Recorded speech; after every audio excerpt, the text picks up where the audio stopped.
غریب نواز نے میرے نبی کا اپنے نانا کا اخلاق پایا. اگر اجازت ہو بڑی پیاری بات آ گئی ذہن میں اور اس میں ایک نصیحت بھی مل جائے گی, سن لیو یہ بات. غریب نواز اجمیر شریف میں اجمیر کا رہنے والا ایک مسلمان نہیں بلکہ کسان تھا. کون تھا؟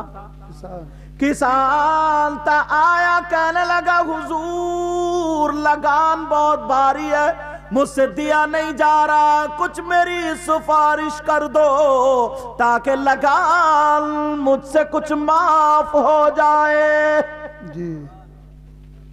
غریب نواز کے خلیفہ وہاں خواجہ قطب الدین بختیار کاکی دلی میں تھے. وہاں پہ شمس الدین بادشاہ بھی تھا. خط لکھ کے دے دیتے تب بھی کام ہو جاتا. فون کا زمانہ نہیں تھا وہ دور میں, خط لکھ کے دے دیتے تب بھی کام ہو جاتا. غریب نواز بولے چلو تمہارے لیے ہم چل رہے ہیں. اللہ اب وہ جب چل رہا تھا نا تو غریب نواز کے چلنے کو دیکھ رہا ہے. غریب نواز کے چلنے کی ادا بولے نبی نبی, کھانے کی ادا بولے نبی نبی, پہننے اوڑھنے کی ادا بولے نبی نبی, ہر دھڑکن بولے نبی نبی. دیکھتا جائے اور عاشق ہوتا جائے, دیکھتا جائے عاشق ہوتا جائے. غریب نواز جب دلی پہنچے خواجہ قطب الدین بختیار کاکی کو پتا چلا سرکار آئے ہوئے ہیں, بادشاہ کو لے کر کے آ گئے. ہاتھ کو چوم, سرکار آپ تشریف لائیں, قسمت کی معراج, مگر سرکار آنے کی وجہ کیا ہے؟ غریب نواز بولے ہم اپنے کام کے لیے آئے. کیا بولے؟ اپنے کام کے. سرکار آپ کا کام؟ کہا جی. کہا یہ میرے شہر اجمیر کا کسان ہے, یہ اتنا مالدار نہیں ہے, غریب ہے, اس پہ لگان زیادہ ہے, بادشاہ کے کارندوں نے لگام زیادہ اس پہ لاد دیا, اس لیے آیا ہوں کہ اس کا لگام بادشاہ سے کم کرا دو. بادشاہ نے سنا, بولے سرکار کہے تو پورے ہی معاف کر دو. جی. کہا حضور آپ بھیج دیتے کسی اور کو یا خالی کچھ لکھ کے اسی کو بھیج دیتے؟ آپ اتنے کام کے لیے تشریف لائے.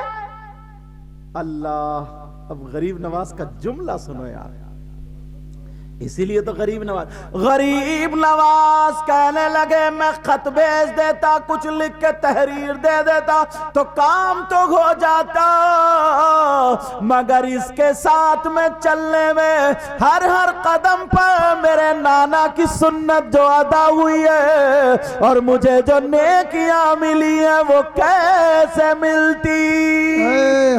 سبحان اللہ سبحان اللہ.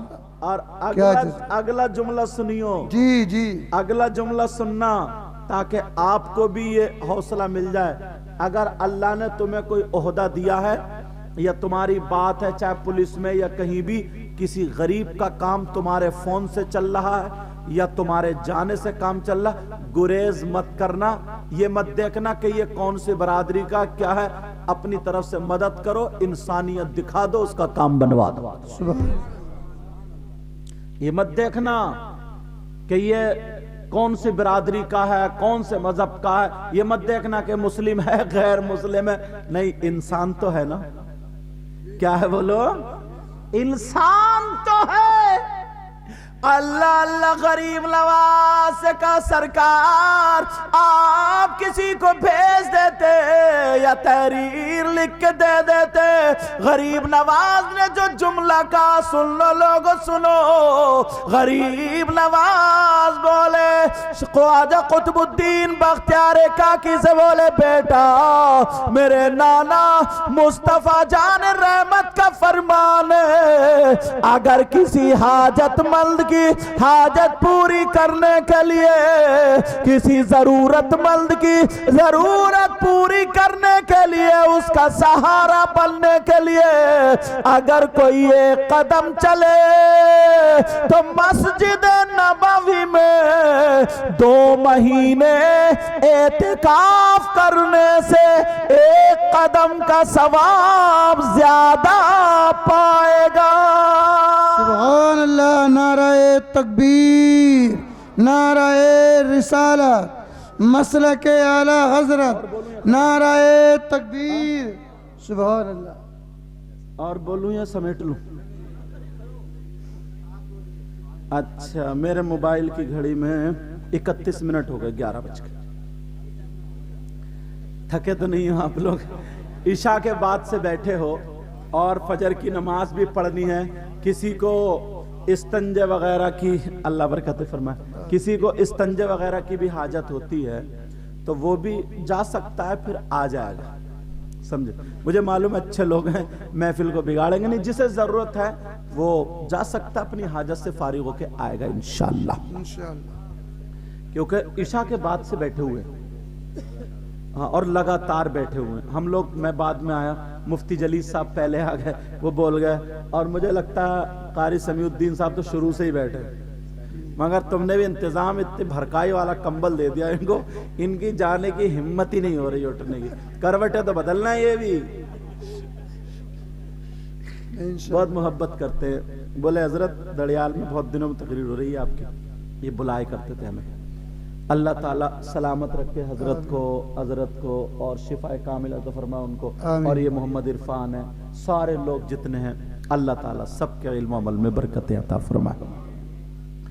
اب ایک قدم کسی کی حاجت پوری کرنے کے لیے اس کے ساتھ چلنا، غریب نواز نے کہا کہ نبی فرماتے ہیں مسجد نبوی میں 2 مہینے اعتکاف کرنے سے زیادہ ثواب پائے گا۔ سبحان اللہ، یار کتنی بڑی بات ہے۔ ایک اللہ والے کی بات یاد آ رہی، کہہ دوں؟ جی سر۔ تم لوگ اب تھوڑے سے تتر بتر ہو رہے ہو، کہہ دوں؟ ایک اللہ والے نا، میں نے کئی تقریر میں حضرت کہہ دیا لیکن یہاں موقع محل سے اچھی لگ رہی ہے۔ ایک اللہ والے جا رہے تھے اور ان کے شاگرد ساتھ میں تھے، خادم۔ پہلے خادم جو ہوتے تھے علم حاصل ہوتا تھا ان کو، ان کی جو اچھی خصلتیں ہوتی تھی وہ اپنے اندر لاتے تھے، اور اب جو خادم ہے وہ اپنے جواڑ میں رہتا ہے کہ پیر کا آدھا لفافہ میں مار دوں، سمجھے؟ اتنا جواڑ میں رہتا ہے کہ مت پوچھو، نیتیں خراب ہو گئی، نیتیں۔ پہلے علم حاصل، مدرسے اعلی حضرت کے جتنے شاگرد بیٹھ کے تھوڑی چلتے پھرتے پڑھا کرتے تھے، بیٹھ کے موقع ملتا تو بیٹھ کے پڑھتے تھے، ایسے شاگرد پہلے علم حاصل کرتے تھے۔ میں نے خود حضرت بتاؤں، جب میں حضرت اللہ مولانا اسحاق صاحب کے پاس پڑھتا تھا تو بس میں گئے ہوں نا، بس میں تو محموز معطل مضاف کے جو قاعدے یاد کرائے مجھے علم الصیغہ کے، وہ بس میں ہی یاد کرائے مجھے، اور آج بھی مجھ سے پوچھو علم الصیغہ میں کس جگہ، اب تو خیر پتہ چل گیا، پڑھا لیا کہ کس جگہ ہے وہ پتہ نہیں تھا لیکن یاد سب تھے، سمجھ رہے؟ ایسے لوگ تھے پڑھانے والے، پڑھنے والے، اور اب تو اللہ معاف فرمائے بس برے حال ہے، چھوڑو ہمیں کسی سے کیا مطلب۔ اب وہ اللہ والے جا رہے تھے، خادم پیچھے پیچھے جا رہا تھا، اپنے مسئلے پوچھتا ہوا جا رہا تھا، اللہ والے بتا رہے تھے۔ ایک ندی کے کنارے پر پہنچے، لوگوں کی بھیڑ جمع تھی اور ٹھٹے مار رہے تھے۔ انہوں نے دیکھا کیا، کچھ لوگ کہہ رہے تھے اب گیا اب گیا اب گیا، انہوں نے دیکھا کیا گیا، تو دیکھا ایک پیڑ ہے، درخت، اس کی ٹہنی لٹکی ہے پانی پہ، اس پہ ایک بچھو بیٹھا اور ہوا کے جھونکے سے پانی سے ٹکرا رہا کہ اب گرا اب گیا، سب مزہ لے رہے ہیں۔ وہی دور آج ہے، کسی کا گھر جلتا ہو نا تو موبائل نکالیں گے، دیکھو جلتا ہوا گھر لائیو، کوئی بجھانے نہیں آئے۔ یہ پرانے لوگ تھے، ان سے پوچھو، یہ چھپر تھے، پہلے تھے نہیں حضرت چھپر، اگر کسی کا آگ لگ جائے عورتیں بالٹی لے کے، آدمی بالٹی لے کے نکل پڑتے تھے، بجھا دیا کرتے تھے گھر۔ ان لوگوں میں محبت تھی یار، کم پڑھے لکھے تھے مگر حضرت انسانیت کوٹ کوٹ کے بنتے تھے۔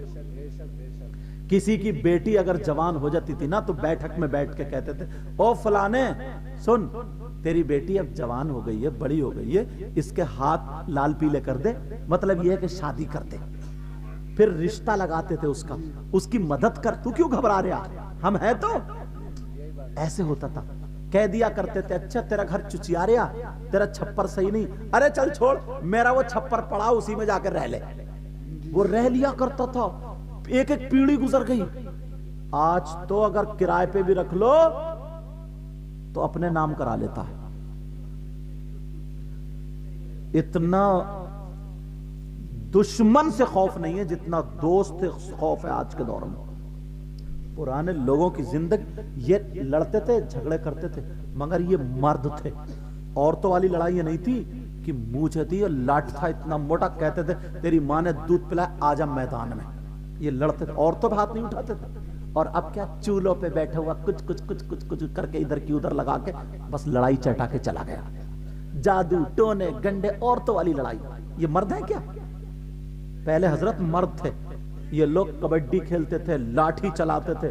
اگر محلے میں نا غیر مسلم لڑکی بھی ہے اس کو گھر والے اگر کھینچنے کے لیے آ گئے تو اس مسلمان کی لاٹھی آ جاتی تھی. پوچھو ان سے, اس مسلمان کی لاٹھی آ جاتی, لے جا کے دکھا محلے کی عزت ہے ہماری. یہ لوگ عزت سمجھتے تھے. اور اب تو پڑوسی اگر بیمار ہو جائے نا تو پہلے پڑوس والا پوری رات بیٹھا رہتا تھا اس کے پاس, اور اب تو گھر میں گڑا حساب ہونے لگتا کہ اس کا مکان کتنے کا بکے گا, ہم ہی کریں, مرنے دو مرنے دو. یہ بد دعائیں مانگ رہا.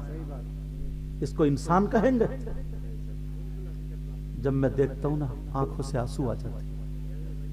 اللہ, پہلے نا چھوٹا بھائی, بھائیے کو اس پہ انہوں نے یاد دلا دی مجھے, چھوٹا بھائی بڑے بھائی کے سامنے بیڑی نہیں پیتا تھا, سگریٹ نہیں, پیال کی گریوں میں چھپا دیا کرتا تھا, کہیں دیوار میں گڈھے خود خود کے چھپا, کہیں نیفے میں ٹم ٹم. پوچھو ان سے, بڑا بھائی نہ دیکھ لے, چھپ چھپ کے پی. اور اب تو ابا کہہ رہے ہیں بیٹے سے لئیے ذرا لگائیے رہے 2 بیڑی. یہ بڈھا کہہ رہا ہے, یہ ابا کہہ رہے ہیں لگائیے رہے 2 بیڑی. کون سدھارے گا؟ اب سنو, جب تک بڑا بھائی اگر سالن نہ نکال لینا, چھوٹے بھائی کی ہمت نہیں تھی. بڑے بھائی کے سرانے نہیں بیٹھتا تھا, ماں باپ کے سرانے نہیں بیٹھتا تھا. اب تو دونوں کا بٹوارا, ایک نے کھیت میں بنا لیا, ایک میں ادھر. بڑا بھائی کھانے کے ٹائم اگر آ گیا تو اس کی بیوی آگ بگولا ہو جاتی ہے, کھانے کے ٹائم آئے ہی کیوں. سگے بھائی کے بارے میں یہ ہے.